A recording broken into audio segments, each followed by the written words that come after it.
So regarding CP, we have it's first of all it's called competitive programming, and we have three major languages: Python, Java, JavaScript. No, I'm kidding. JavaScript. Everyone hates JavaScript. We use CPP. So starting off with Python, many people prefer Python. I called Python as a pseudocode instead of language.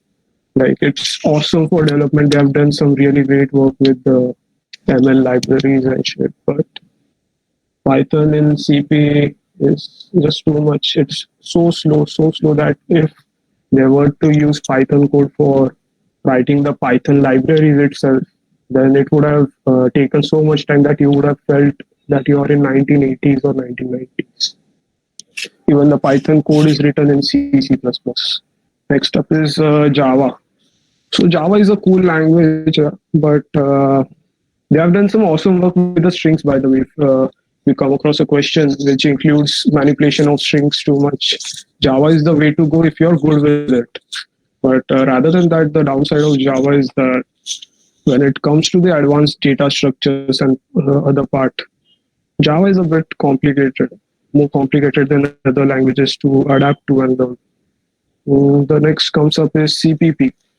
Now, the major difference between Java, CPP, and Python is that Python is interpreter based, as you must have learned. So it interprets while running. Thus, the execution time is way more. But in Java and CPP, it's pre-compiled. So it's already available in object code, and as an executable file, it runs faster. Over there, CPP has some awesome libraries itself, the STL libraries and stuff, which gives it a edge over Python, since many of you prefer Python because of its libraries. Yeah, it has functions like sort, then other functions which are more popular amongst the new coders. But actually, CPP also has those kind of functions if you know where to find them. So coming to CPP, our basic focus during this workshop will be with the C++ language, as it is the most preferred language for competitive programming. And it's best to have a local compiler with you. Even the most biggest of the competitions like CodeVita or the competition hosted by the HackerRanks yearly HackerEarths, they prefer having a local compiler instead of using their online one. So the big competitions also prefer you using a local compiler. About a local compiler is like if you're asked 2 plus 2, you won't take up a calculator, right? And add 2 plus 2, since your brain is fast enough to compute it. Same with the local compiler, just instead of your brain, you've got a machine which can do millions of computation in seconds. So why not use it rather than sending requests to the server and getting back? Now we will learn few tips and tricks of CPP about installing it and something like that. So open up your notes, sticky notes, or OneNote, Evernote, Google Keeps, your pen and paper, front of your and back of your hand. I don't care, but take down something which you find interesting. If you didn't know something which I said, then take it down, write it down so that you will remember. So first of all, I want you guys to type it in the chat box with which operating system you have, and do you have MinGW in it? MinGW or GCC compiler? Type it in the chat box. The name of your OS, like Linux, Macs, or Windows, and whether you have GCC compiler, yes or no. Like the ones with the Linux already have GCC pre-installed in it, so no need to worry over there. But with the Windows user, you need to have GCC compiler. Okay, quite a few people have Windows with MinGW already pre-installed. Nevertheless, I will go ahead and tell you guys how to take it, install it. So here I will be pasting my link. I already have it open. You can go over here, and in the README, you have the link for downloading MinGW. When if you click on it will redirect you to the page, and if you wait for a few seconds, The download will start. Once you click on this setup, you just have to install and do this thing right now because we will be installing the whole setup. You have to click on continue and it will automatically install and it will come out to this window. Everyone who doesn't have the MingGW thing, MingGW or GCC compiler, just go to this link ASAP and download it. We'll be setting up our system based on GCC.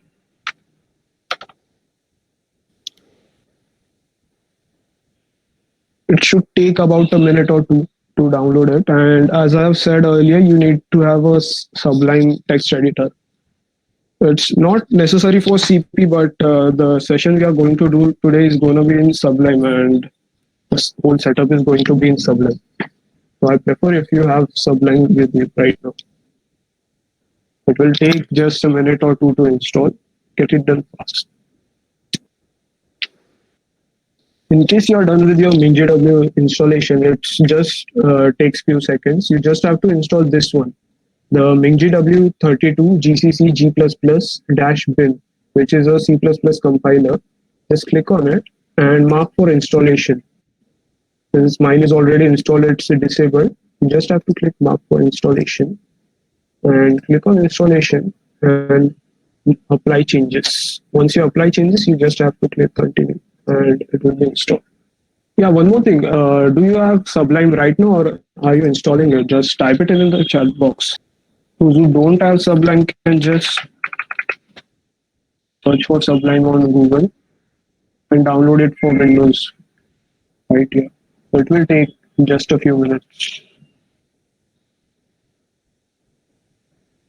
Because the next thing we are about to do after installing MingGW and Sublime is supposed to be done alongside. Okay, yeah, Dhruv, Sublime में suggestions नहीं आते, it's true. But you can always add the snippets part, which we'll be discussing later in this video. And also Sublime does have the snippets, pre-installed snippets in it. You can always use those. It's the same as VS Code suggestions.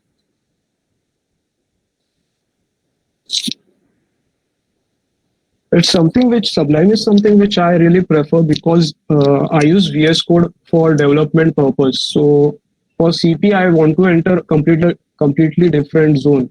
Like during the development process, my mindset is completely different. Like I have to code clean, I have to write good code, I have to maintain the quality, I have time. But the thing is, like when I shift to CP, if I have to close the whole files and open the CP, it doesn't feel the same with the development environment. It's like you cannot get into that zone if you're using it for multiple things. So that's the reason why I use Sublime, so that when I open Sublime, I know I'm not doing anything else than competitive coding. It's like you can enter the zone, and once you're in the zone, your only focus is CP.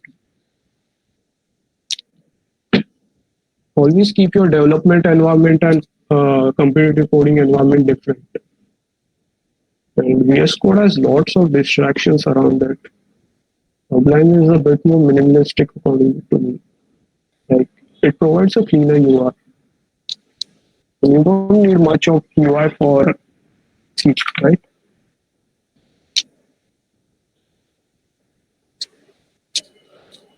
Okay, enough of time for installation purpose. You can later on install it if it hasn't been installed yet. Come back to the presentation screen right now. Yep, I will come to that part. Through that infinite loop and segmentation, I will come to that part. So once you have installed Sublime,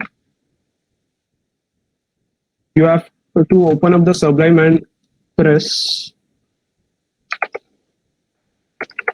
Alt plus Shift plus 3.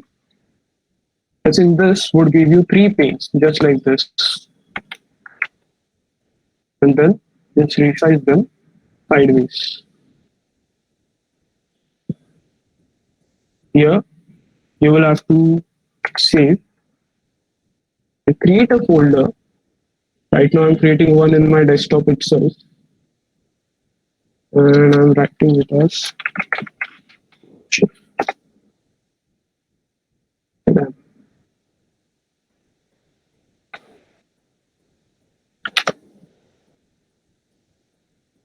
So create a folder named code chef,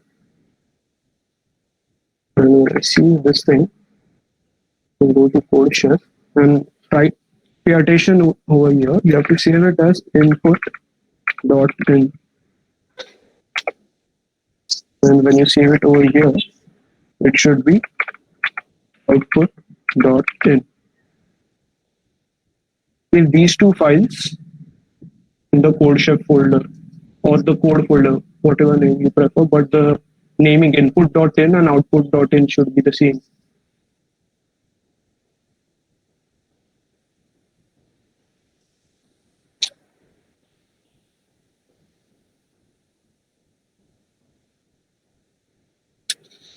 Also for the Linux and the Mac users, I've written all the instructions in the GitHub repo.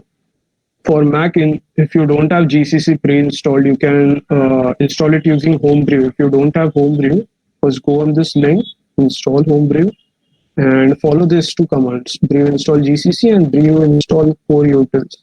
Core utils is for that infinite loop which we do. It is for timeout purpose. And for checking, you can just add GCC 9 and -v. For Linux, checking if you have G++, just write G++ --v. One interesting thing about bash is like there's sometimes you have single dash and sometimes you have double dash. Yeah. So double dash, whenever you use single dash, there is just a variable in front of it. But whenever you use double dash, there is a word in front of it. That's a nice way to remember it. And as for the Windows, once it is installed, you have done the MinGW part, apply for changes. You can always go in the PowerShell and type in G++ version. This is what you should see. If you don't say this, if it's showing that they don't know G++, right? Like this, that the term G++ is not recognized as a name. So just go over here, type in environment variables, open up the system environment variables, open up this path folder, and just over here add in C \minGW /bin. You can just copy. I've written it over in my Git repo. You can just copy paste it.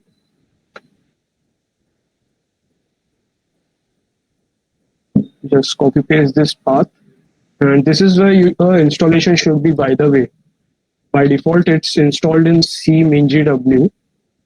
If in case you have installed it somewhere else, C MinGW bin. But in case if you have installed it somewhere else, go to the bin folder and copy this address and paste it in the environment variables path. Cool. And click on OK and apply.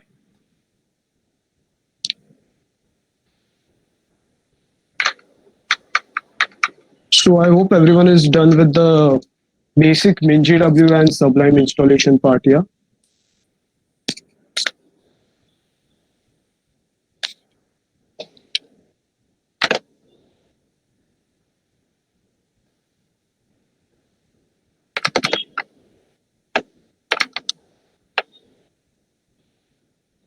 To open this 3-pane setup, you have to just use Alt-Shift-3 and create two files, input and output. They should be in the same folder. And in the same folder, you can create a new file. Let's say test.cpp. Yeah. Save it over here. And we will add a build system to it. The existing build system is cool, but what we want is during the coding competitions, we are given a set of input and we want to see the output. So it's not feasible to always paste the input on the command line. Yeah, when you're running it, if you have to paste it every time, it's not feasible. You just want something that if you press it, the same input gets checked always. So that's the reason why we made input and output files separately.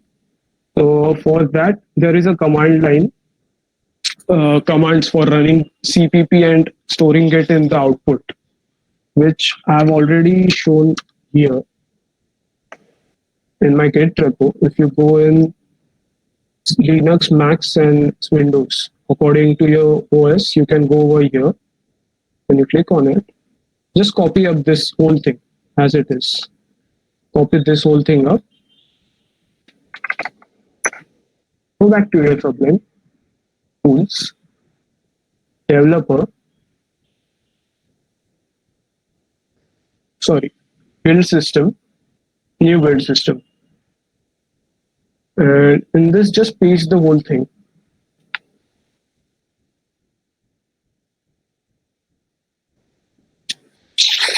Everyone follow up till here.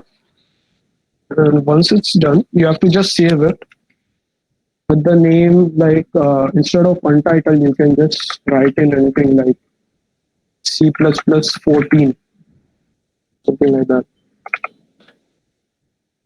Because during the duration of the series, we'll be using the C++14 compiler. C++11 is out of the question since many of its features are deprecated. 14 is still in use, 17 is awesome, but 17 has some new things. And it's good to start off with C++14. It has all the things which you need as a starter. Okay, so once this is pasted over here and you have saved the file by some name, you can just come in here. Let's write some code. Include file stream.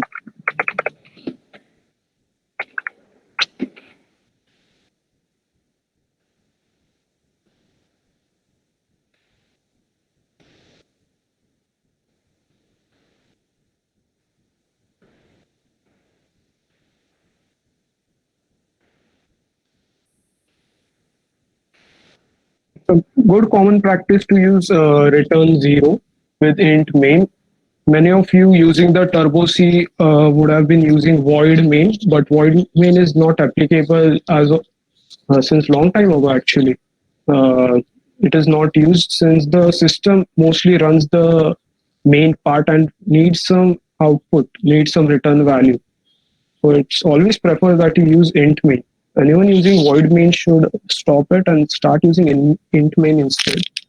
And even if you don't write return 0 over here, that's not much big of a deal because it automatically returns 0 value if it runs successfully.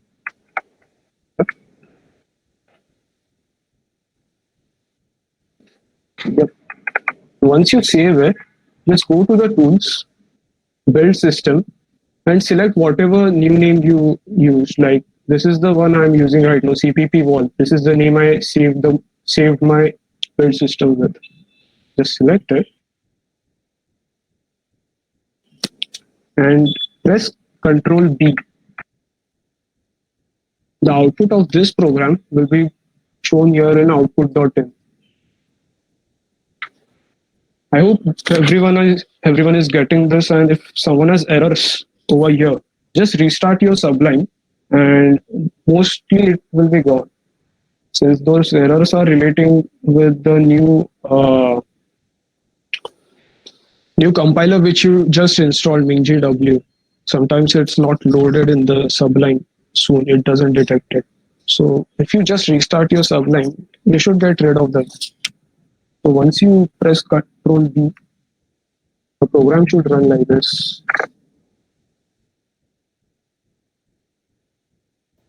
Yeah, if anyone is, if majority of you are lagging behind, we can just wait for a bit or slow down a bit. But seeing that you are POM students, I think you should keep up easily. There should be nothing.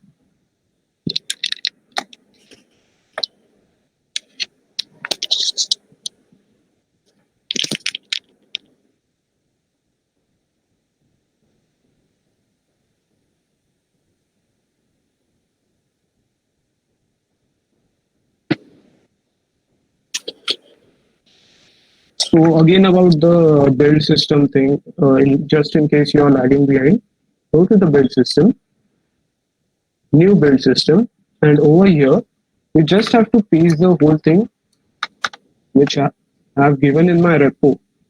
Like if you open this repo up, you can see Windows Sublime. Okay, for the people who have joined late, I will again paste the link over here. Just go to this repo and copy this Windows Sublime or whichever system you have, Windows, Mac, Linux.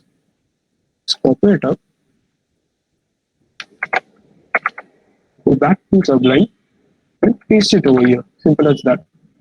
Don't have to do anything else and save the file. Saving is easy. Just instead of untitled, substitute it with the name like C++14 we have here, CPP, or something like that.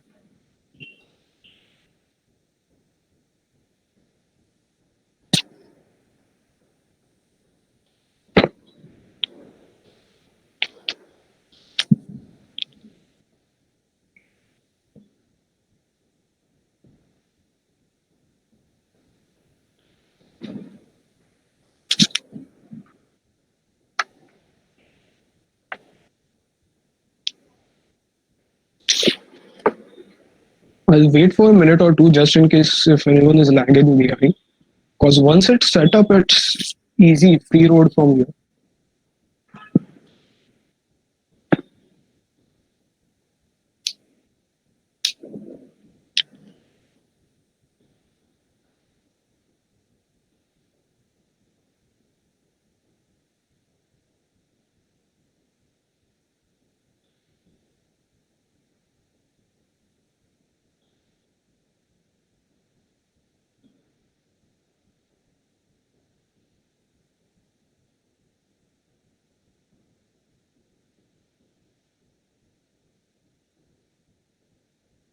Okay, it's 11:31. This should be enough time for copy pasting and saving. Yeah.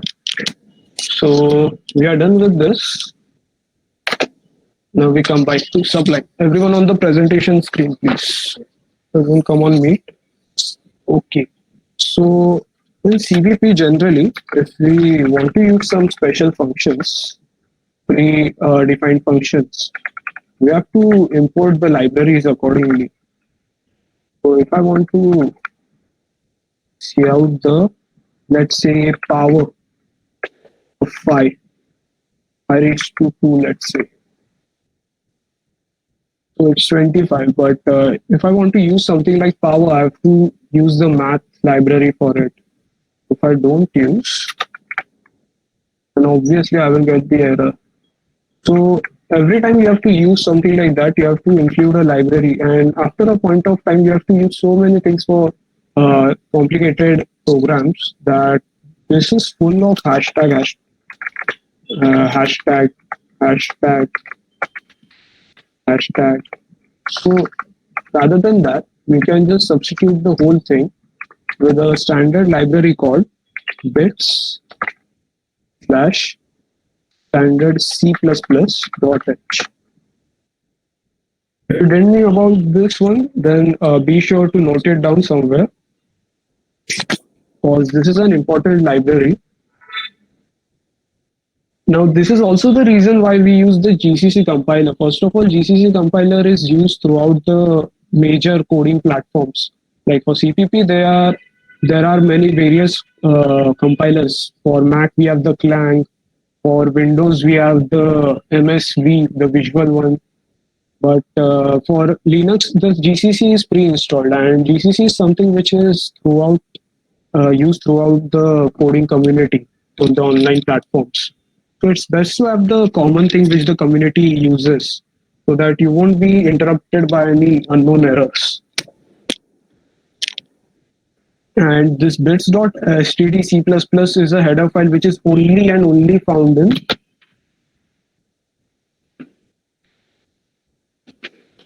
GCC compiler. That's the reason why we need the MakeGW in the Windows, since it's not pre-installed. Okay, done. And we can still run this file, even though I have not included math.h. The file is still running, but one thing you will notice over here, before including this file, my time, the whole process time was around zero point 0.7, zero point 0.6 seconds. Right now it has peaked to 1.7 just for this small thing. It will go up to 2.2 also if I recompile. Yeah, but the thing is, it's the whole process time. It's not the time of execution. Like in the online coding events, you have a time limit of 1 second, which is mostly 1 second, 2 seconds. So this is the time required for compilation as well as execution. The time mentioned in the online events is just the execution time, which is minimal in C++. This majority of the time is because of this header file, but it is all because of the compilation time. The execution is very fast. You don't have to worry about it.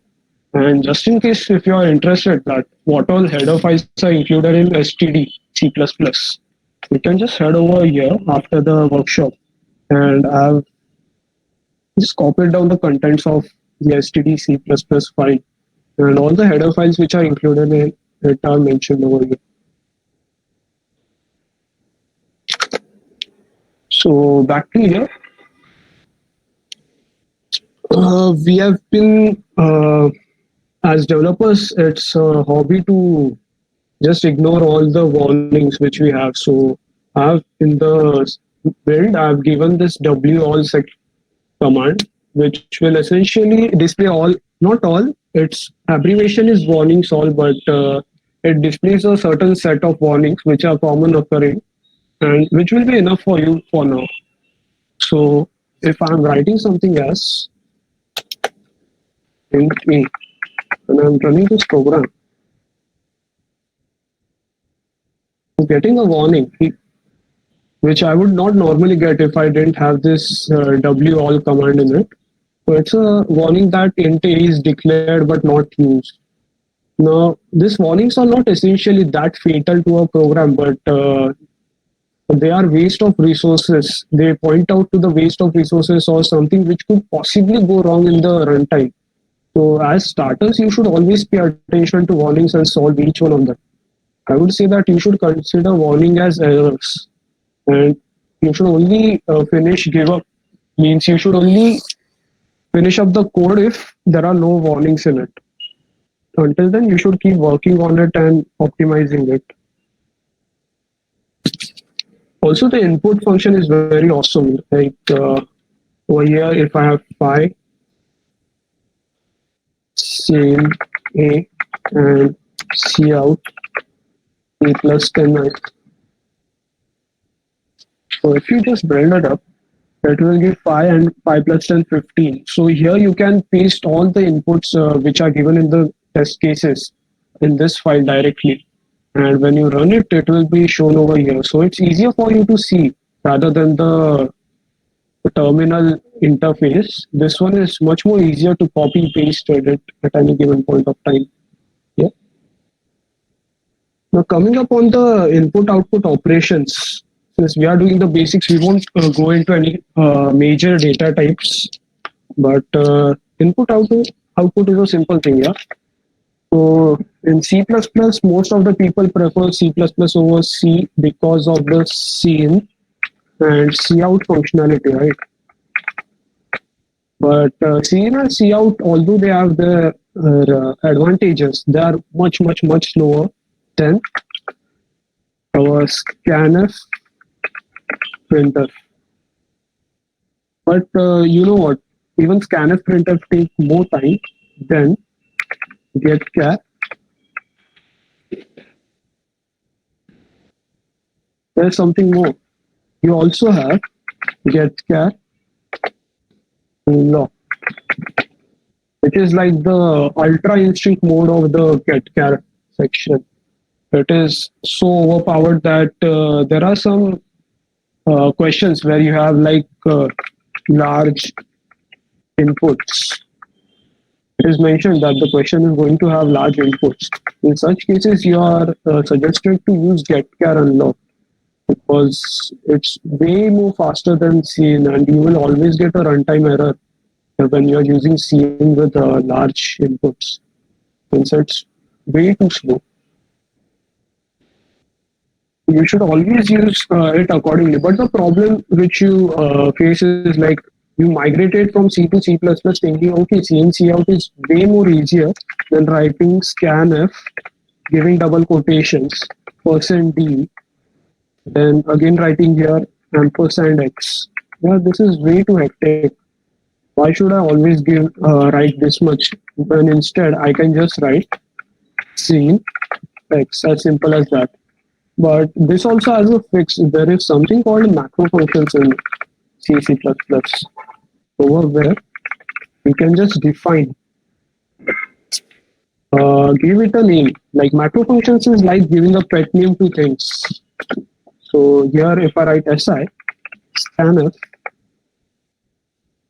%d, and ampersand x. No need to give semicolons over here. So if I just write this, and instead of cn, let's give one more. Let's define pi as well, which, as you can guess, is a printer. I hope you can hear my keyboard noise because it's a mechanical keyboard, and I like to show off since I have mechanical keyboard, as all other mechanical keyboard users do. Okay, we have SI, and over here we have PI of A. And let's write P of A plus, let's go with phi this time. And if I build it again, this time it's giving me error that printf is using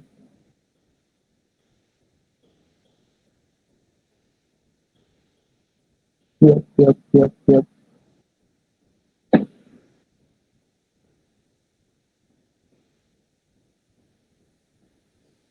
Okay, let's go through this.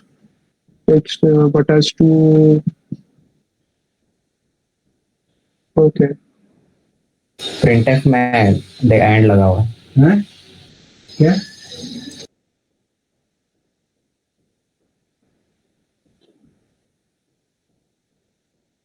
क्या था? Can you repeat?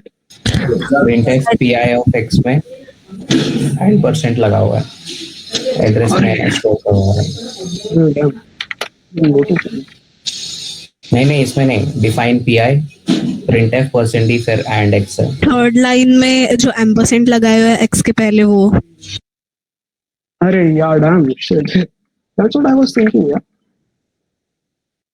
Language यार complicated गंदा इधर मेरा हर बार mistake होता है. That's why I never use printf directly. This is awesome. That's why macro functions are awesome. Got a live demo of it too. Like with using scanf also sometimes you forget the ampersand bit. But if you have already predefined it, you don't have to worry about shit. You have SI, you have PI, just go with it. Type in the variable and it will print it for you. It scan it for you. And it's way more faster than CNC. Okay. When we are done, but the next step we have is something which we have always been using as competitive products for int I equals 0, I is less than, let's say, 5, plus I. By the way, if you're using I++, you should go to using ++I. If you're not requiring the value of I in this expression itself, which mostly you won't be requiring, since I++, you should know about the post increment and pre-increment operators. I++ stores the value of I for the time being and adds it up later after this statement is executed. So it takes up memory, it takes up the time. So it's better to have I++ I instead of I++. Yeah. So this for loop is something which we have been using repetitively, and it's just leaving this purple things aside, the purple integers. Everything is repeated, like up till here. For int of I equals to I is less than ++I. This is an same thing again and again. So instead of that, we can give it a pet name. You can just define it and call it let's say F4. And what do we take in? We take in I, we take in, let's say N, and we go like for, whenever this is shown, I want to print for print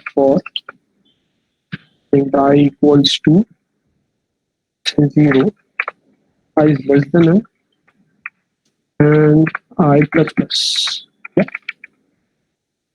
So when I use this thing, and I give it an integer,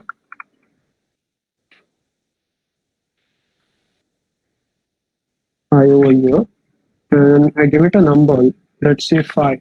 And whenever this occurs, just see out, let's say, hello.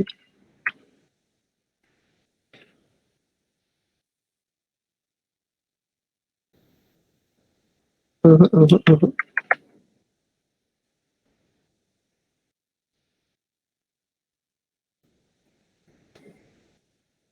Hmm. What's up with this now? Guys, I'll be making these mistakes again and again. You have to come up with the solutions. This warning function helps us a lot. Even though my program is running over here and there is no error in it, there will always be a warning if I'm doing something shady. And it might affect the long term. So you have to get good at reading these warning sentences and figuring out what's the problem. So it does not guard the defined function main. Okay, cool. Cool. Hmm.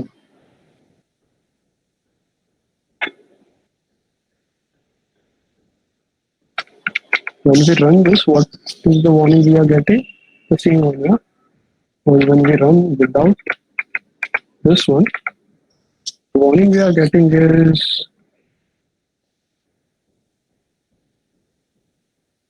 if instead of I,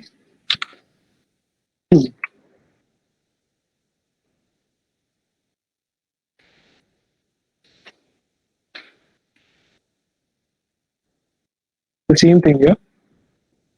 And yeah, this warning is a bit dubious.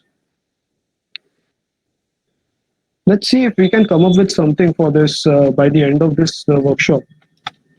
And as for the other one, like we have a bigger one, or let's say capital FO. What it includes is, yeah, I plus plus over here, which is that. Let's have plus plus I. And the bigger FO, it's I, N, and K. Over here, there are times when we have to declare the I variable, which to be starting from somewhere, right? So I should be equal to K. I should start from K. I should be less than N and plus plus I. But this is not enough. Like there are times when the starting point of I is greater and N is smaller. We have to do a reverse loop. For such times, we will check if N is greater than K. You know this ternary operator, right? So if N is greater than K, then this is the condition, or else the condition is I is greater than 0. And over here, the same thing.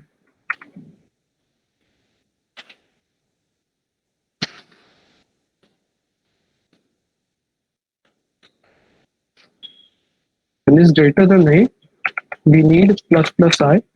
And if it's smaller, we need minus minus I. We need the decrement since we are going the other way around. So this one is for the loops which we use, like for int I equals, let's say 10. And I want to iterate it up till I is greater than 0. Then plus plus I. So for such loops, we can use this functionality right over here. If n is greater than or smaller than n, the k is greater than or smaller than n. Now, next upcoming, what is we have, one awesome function which we have is the debug function. Yeah? Let's get rid of this. And one awesome function which we have is debug. This is not something which is predefined. We'll just be writing a small thing for it. Debug, let's say X. And whenever I call this debug X, what I mean is this is the pet name for see out the value of what the name of X is. Hashtag basically stands for the name of the variable. And then see out equal to see out the value of X. Yeah, let's do this. Instead of printing over here, let's say I give it a plus equal to 5. Let's do 20 this time. And I give it as debug a. Yeah, I is not used, so we should get rid of it. It's pointed out by a warning. And even though I have not mentioned that I have to see out a is equal to over here in the debug function, since it's already mentioned as hashtag of a, the a variable is pointed out and equal to 25 is pointed out. So whenever we are debugging a code, we come across an error and we want to check what's the value of this variable during this time. Over there, we can use this debug function. Instead of writing cout of that variable, the name of variable, the whole thing, we can just debug. What if you have two values at once? Like you're running a double loop and you have two values. What do you do at that time? Let's define a different thing. Deb. Let's call it deb2. Yeah. And taking X as well as Y. And cout hashtag of X equal to sign, then value of X followed by a space in between, then again hashtag of Y equal to sign and the value of Y. Yeah, this should do. And let's add a random statement to keep it clean. So I have A over here and I have, let's say, B, which is equal to 15. And in middle of my operations, I want to check the values of A as well as B. So just enter over here debug to A and B. And the values are clearly shown. A is 25 and B is 15. So every time you have to debug, you don't have to type out the cout, this whole thing. It's better to have a macro function already saying the whole thing. And these macro functions are specific to you. Like you can pet name, they are the pet names basically. So you can name it anything you want. So I've named it SI since it's scanning an integer. So if I want something to scan an, let's say float, I will write it as scan f, sf, and a float, and write the function further. So you can go ahead and define your own macros. If you go online, you can find various templates given out by various coders. But I would prefer if you form up your own template. The whole macros is something which would make your life easier. But for that, you need to remember each one of those. And to remember each one of those, you need to make them yourselves. It's easy enough job. You just have to give proper pet names. That's it. So define your own macros and it will increase your time exponentially, the typing time of the whole program. The only problem over here you might think is that what if typing all these things slows down my program? No, the macros, if you are in third year right now, you should have learned in the macros as your Subodh sir for Compy and Matthew sir for Compy must have taught. Like the macros are always expanded during the compilation itself. So what wherever you have written SI during the compilation of program, it is replaced by scanner %d x, the whole thing. And instead of x, there is a. So you don't have to worry about the compilation time. It takes the same time. It's just to make your life easier. So that's fine. You have done this much, and now you're like, okay, but do I have to type it each and every time I'm solving a problem? I don't have that much time here. The whole this main thing, this all these definitions, these are all repetitive for each and every program you solve, each and every problem statement. So you need something which will, at a click of a button or by pressing something, you will just get this whole thing. And that is called snippets, which you have here in Sublime. You go in tools, we have various snippets, but we need a new one. So just go tools, developers, new snippets. Over here in the C data, you have this thing, hello. And instead of that, you can just copy this whole thing. Let's take the main as well, since main is repeated. Go over here, paste it. The closing bracket for main, as well as the return statement.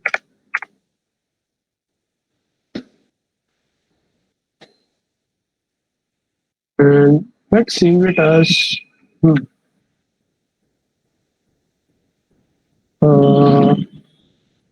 what should we name it? Okay, CP code dot sublime dash snippet. Yeah, say give it a name followed by dot sublime dash snippet. Save it. And over here you have the triggers, right? Hello, what do you want to type in? Like, let's say if I type in code over here, save it, delete this whole thing up. Yeah, and now if I type just code over here, I have to uncomment this one.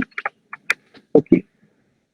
Now, if I just go over here, type in code, the whole snippet which I have saved already is visible. So this will exponentially increase the time required by you. Sorry, decrease the time required by you for writing the code and stuff. Since you already have all your preferences, how you like like to say all the scanf, printf, and all things. You already have the bits file. You already have the int main, the return, the everything. So this is one thing you must do. You can do it right now. Just go to tools, developer, new snippet. Once you click on it, this should open up. Delete that hello wala line. And you can write anything. For starters, you can just write include bits std c++.h and the int using namespace and int main, since it's repeatable. It's always the same in each and every program.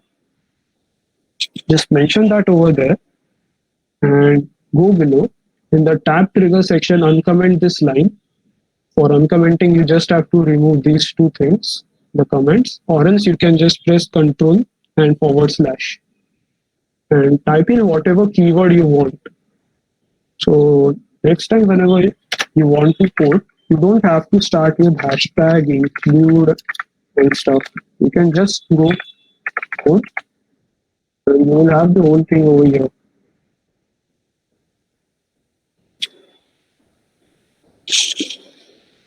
In case you have doubts, just put it in.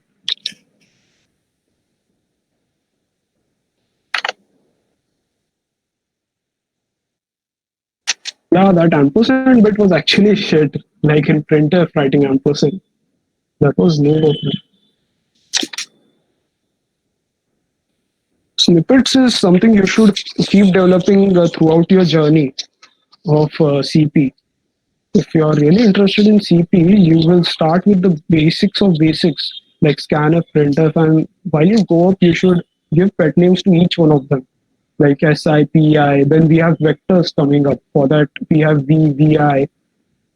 We have many more snippets. I will show you one which I have been using. Let's delete this one. Yeah.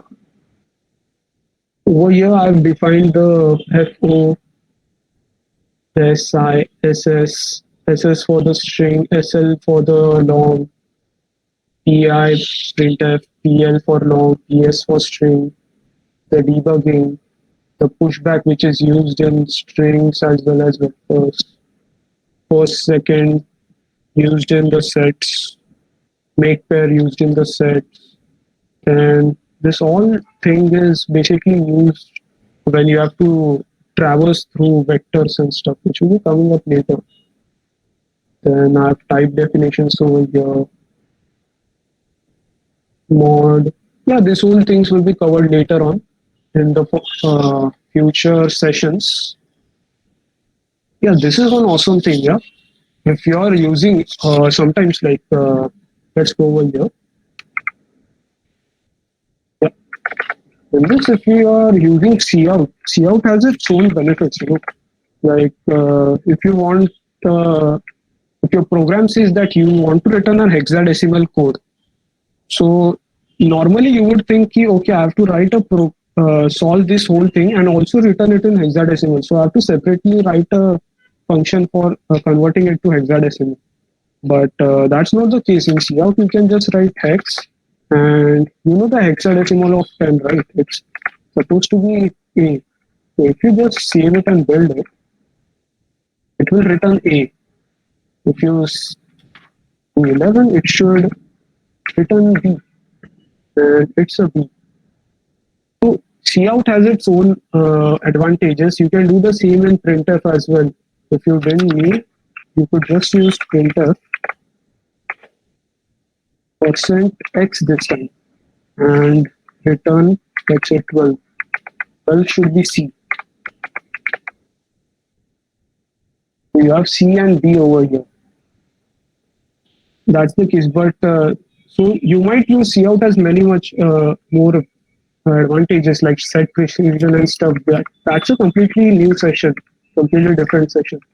But if you're using C and cout, the thing which you should include in your program is this one, iOS base CN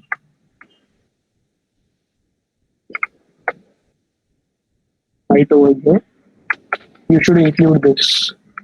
What this thing does is it will free the CN and cout from the threading, and basically it speeds up the things.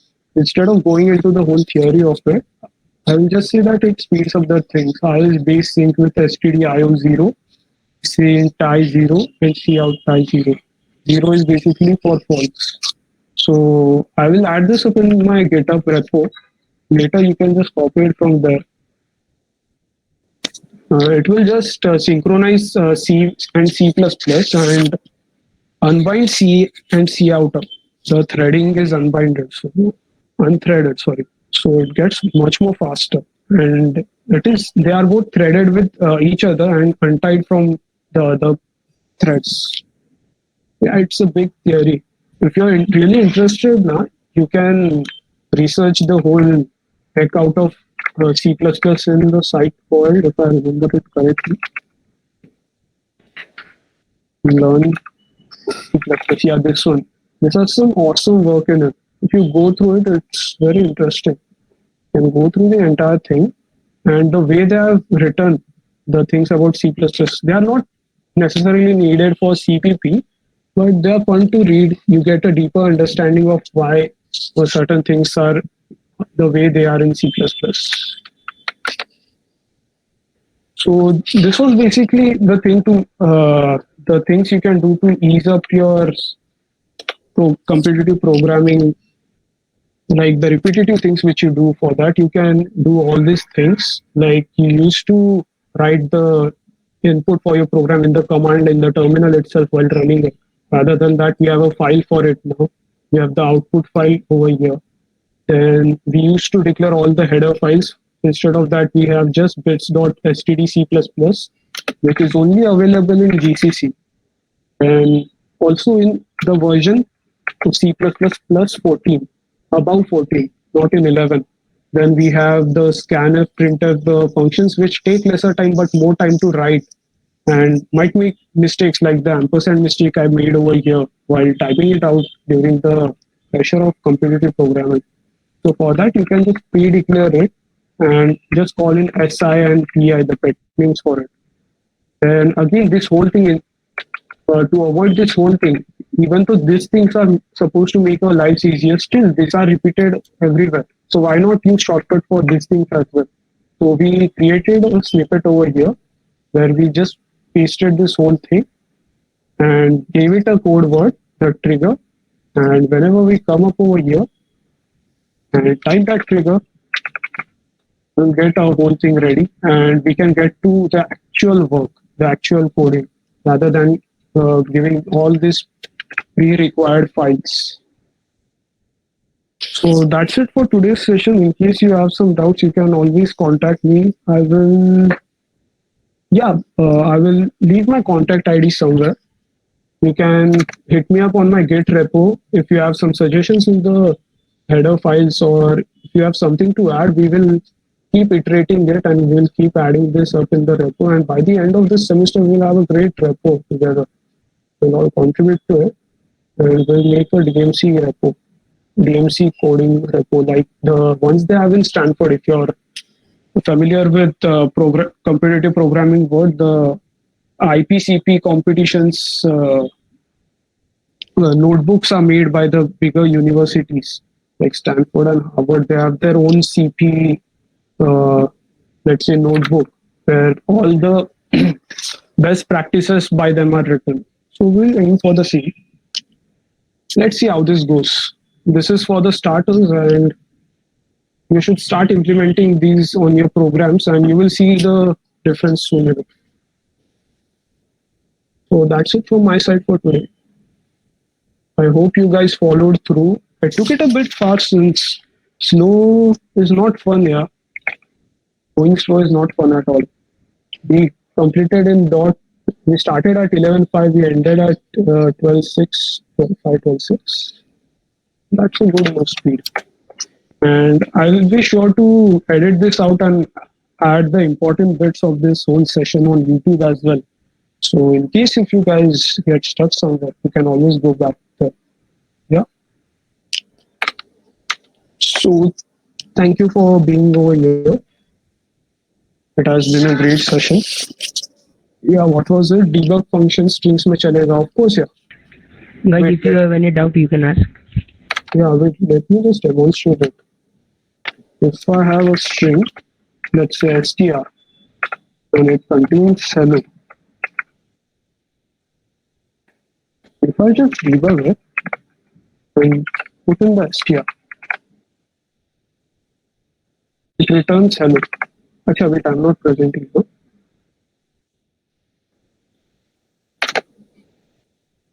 Okay, I have a string over here which says hello, and I've just debugged that string. Let's change it to hello world. So when I debug that string, I can see hello world over here. It's actually appearing a bit small because of word wrapping. Yeah.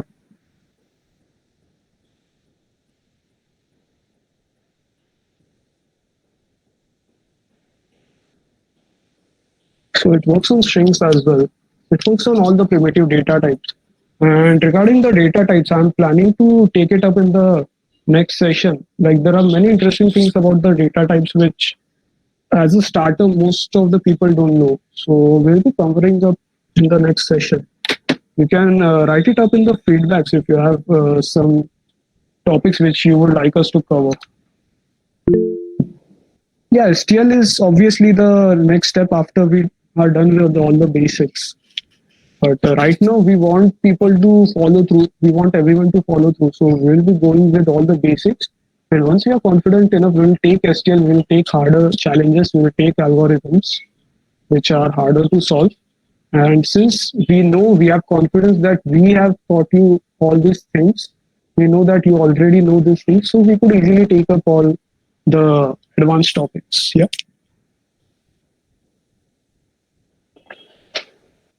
If we take the advanced topics right now, it will be segregated between the people who have been coding regularly and who are not in touch. with it. So we'll just take everyone together, and this will be a journey for us throughout the semester. We get the boss level monsters at the end.